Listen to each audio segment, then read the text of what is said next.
نور. نور. بتروح للمدرسة؟ ما في مدرسة؟ كلمي يما، كلمة عمو، كلمي. ما فيش مدرسة؟ شطورة تخجليش يلا. لا. المدرسة بعد الظهر؟ فترات. فترتين.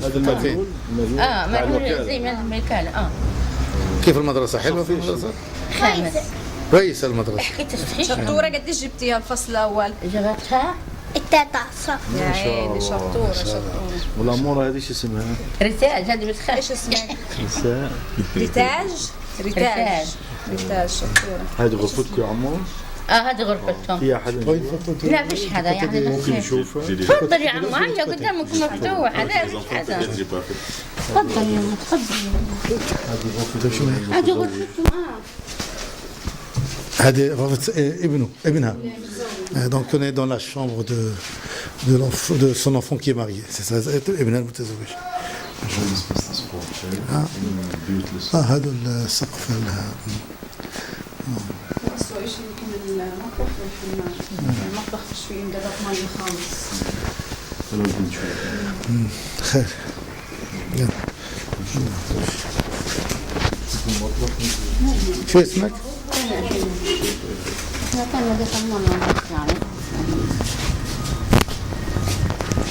شوف المطبخ. يلا تفضل. On rentre dans la cuisine. Voilà. Ça c'est la cuisine.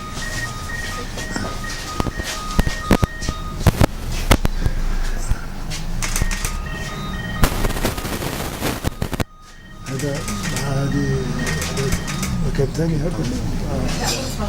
غرفة. طيب. خير ان شاء الله. يلا. الله المستعان. تفضل.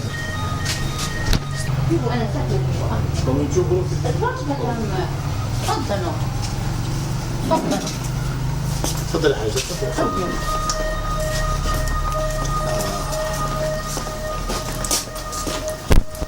تفضلوا.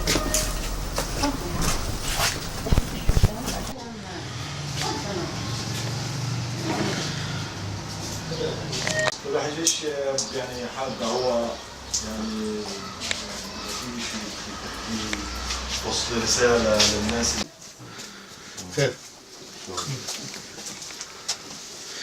الحمد لله. لولا كفالتكم هي احسن كفاله في كل بامانه. الحمد لله. وهي يعني بتشاركونا في كل وقت. الحمد لله. كم سنة اللي مغفورة البلاد؟ من 2011. 2011. من بدأت ميساء. بعد يعني شو بعد يعني بعد ما بدي تنام. وميساء بتزوركم؟ حبيبتنا من عبد. حبيبة الجميع. حبيبة الشعب كله. وانتم حبايبنا كلكم. الله يهديك. كم طفل عندي؟ انا عندي 5 موجودين، بس البيت 10 15 نفر. ليش؟ نعم. يعني في عندك مين اللي ساكن معك في البيت؟ انا وابني. ابنك اللي ابنك الكبير متزوج وعنده اطفال. ايش بيشتغلوا هذول؟ والله انا بشتغل عامل، اذا صحت بشتغل في البلد ما في شغل. متزوج عنده اولاد كمان. مع 6 بنات وولدين وهو ومرته. ما شاء الله. طب انتوا كيف يعني احكي لنا عن معيشتكم هيك الحياه اليوميه يعني. الحال اليومي ماشي حاله، يعني ماشيين حالنا الحمد لله يعني. يعني طب الكفاله كيف تستخدموها انتوا لما تستلميها؟ كيف بتسوي فيها؟ كيف بتوزعيها يعني؟ بوزعهاش والله بشتري. لا قصدي بتوزعيها على المصاريف يعني. كيف بتقسميها مثلا؟ بنقسمها مثلا تستني اسبوع من الكفاله للكفاله مثلا اسبوع هذا دفاتر. هذا ملبس، هذا لابس، هذا اكل، هذا شيء زي هيك. دروس خاصه بالتقويه بعطيهم يعني. في دروس تقوية. بديهم عشان ترفع مستواهم. عشان نرفع المستوى تبعهم الحمد لله يعني. صفيش هم؟ واحدة 7 وواحدة 8. 7 و8. 9. هم بنات 9 و8. 9 و8. 9 و8. ربنا يوفقهم. الله ربنا يوفقكم يا رب. احنا الله يعطيك الصحة والعافية. كل الله خير. يلا سلام عليكم. مع السلامة حبيبتي.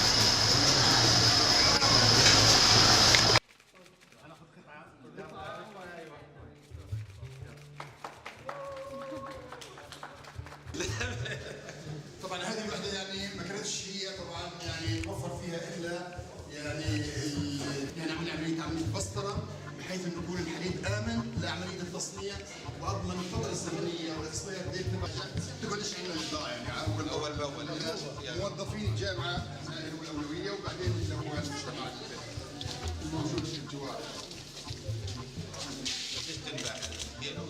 تتبع 16 شركه.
احنا سعداء بلقياك وننقل لك تحيات فرقنا في فرنسا ومتبرعينا، وعايزين تشرح لنا شيئا ما عن هذه المشروع اللي هو ربما جديد. نعم، هو مشروع جديد ونفذته الإعانة الإسلامية فرنسا. المشروع بيخدم المناطق اللي بتخلو من شبكات الصرف الصحي. عانى الكثير من الناس في قطاع غزة بسبب عدم وجود شبكات الصرف الصحي لعدة أسباب، من مشكلة في تصريف المياه المنزلية سواء المياه السوداء أو المياه الرمادية. احنا كان فيش عندنا شبكة صرف صحي، يعني لازم كل بيت يكون عنده، احنا نحفر البير على حسابنا يعني. تمام. طبعا البير بنحفره احنا 5 متر، طبعا لازم نحط المية هذه وين نصرفها، ما بنقدر مثلا نرميها على الشارع او على الشجرة او بتكون مضرة زي هيك بدون معالجة، فكانت كلها على البير. طبعا البير احنا كل فترة لازم نسحبه، وطبعا السحب بكلف وبيغلبونا، وبعدين بقول وين يعني يصرفوها هم اللي بيسحبوها. فهيك يعني البير بدل ما صار يقعد سنة يعني، لأن أغلب المياه يعني من المطبخ والحمامات الدش توفر فيها والاستحمام. فلوس وتستعمله مرة ثانية، وبرضه وفرت علينا احنا شهريا بندفع مثلا للبلدية وتحافظ على البيئة. يعني احنا بدل ما كنا ندفع 150 شيكل للبلدية الحين يعني بس 50 اللي هي قصة وفرت 700. يعني وفرنا على الأولاد. ايوه وفرنا. أكبر عدد من طبعا احنا هذا المشروع استفدنا منه شيء كثير، يعني شيء ما كنا نتوقع. اول ما حكوا لنا على المشروع كانت فكرة المشروع غريبة علينا يعني، فاحنا لما شفناه وجربناه استفدنا منه كثير، ولهيك بنشكر يعني الجهة المتبرعة وندعوهم يعني انهم يساهموا، لان في ناس كثير لسه في قطاع غزه مهمشين وفي مناطق مهمشه وبيعانوا من مشكلات الصرف الصحي، فاحنا بنتمنى عليهم يعني انهم يوصلوا هذا المشاريع لاغلب بيوت قطاع غزه في المناطق المهمشه، والف شكر لهم. شكرا لكم. Comment vous montez le projet là comment c'est le mécanisme? Donc sur cette zone géographique, on a fait un appel à proposition, un appel à candidature, avec certains critères, comme les personnes elles devaient être jeunes, avoir moins de 25 ans, être sans emploi. Et donc selon ces dossiers de candidature qui ont été sélectionnés, ils ont été revus, une trentaine de personnes, de candidats donc, ont été retenus. Ces candidats ont suivi des cours en micromanagement, micro-business, etc. Après, ils ont travaillé eux-mêmes sur un dossier sur leur projet. Quel projet? C'est eux qui choisissent le projet. Eux qui choisissent leur projet, tout à fait. Donc voilà, quel type de projet ils voulaient mener. اللي يصب البني حبيبي هذه حتخليها عندك وحنعطيك فلافل. انت تبدالي بالاموره هذه بالفلافل هاي ان شاء الله. Après Et après, donc, les meilleurs candidats, selon la pertinence de leur projet et de leur dossier, et de leur motivation, surtout aussi, ont été sélectionnés. Et après, donc, le projet lui-même a été construit avec les candidats, avec les bénéficiaires, sur le design du magasin, sur quel type d'équipement ils avaient besoin. Et eux, leur contribution, c'était d'avoir le lieu, de peindre s'il y avait besoin le lieu, etc. pour que ce soit prêt. Après, dès qu'ils avaient l'équipement était mis en place et ils pouvaient démarrer leur activité. Et après, il y a tout un suivi avec l'équipe du CIF pour s'il y a des problèmes, s'il y a besoin de réajustement, s'ils ont besoin de formation complémentaire. Voilà, on les suit pendant plusieurs années pour s'assurer. Plusieurs années. Ouais, plusieurs années pour s'assurer de la durabilité du projet. Qui a suivi vraiment. Merci Céline, notre chef de mission à Ramallah, en Cisjordanie.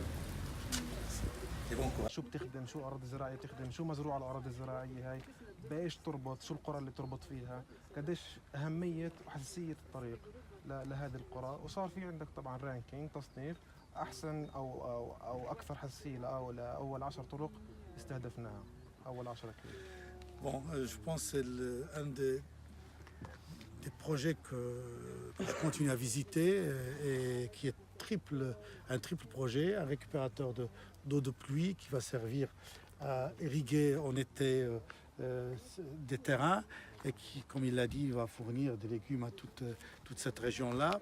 Ça permet, et ça c'est secondaire, à des familles venir pique-niquer ici, beaucoup de familles, c'est une sortie, puisque la route qu'on a construite, cette deuxième réalisation, permet non seulement de lier 3 villages à la ville, mais également elle permet une circulation plus fluide pour les habitants, mais également pour des personnes qui viennent pour voir un petit peu la verdure.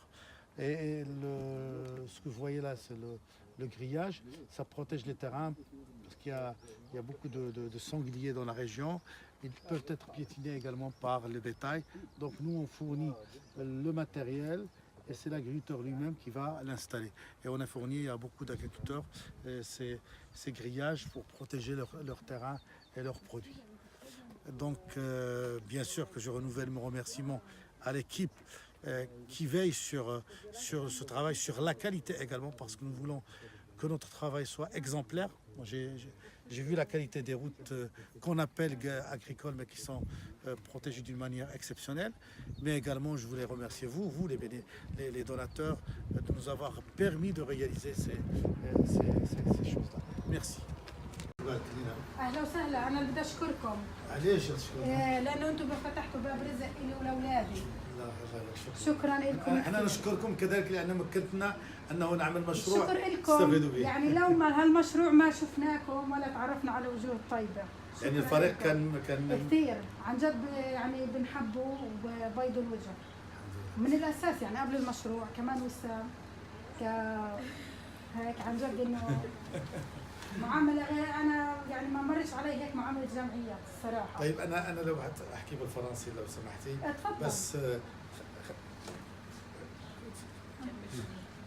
je voudrais bien sûr vous transmettre mes sentiments parce que là on est encore sur un nouveau projet, un autre projet qui vient de démarrer il y a une semaine. Une femme veuve, mère d'orphelin qui a pu être choisie parmi 100 candidatures. Le Secours islamique, lui, l'a formé, il a permis une formation dans le management, une formation dans le business tout simplement. Et après, il lui a apporté justement tout le capital, si on peut dire, c'est-à-dire marchandises et frigo. Elle s'est occupée d'agencer son magasin, bien sûr, avec les instructions de notre équipe. Et aujourd'hui, ça fait une semaine qu'elle a démarré.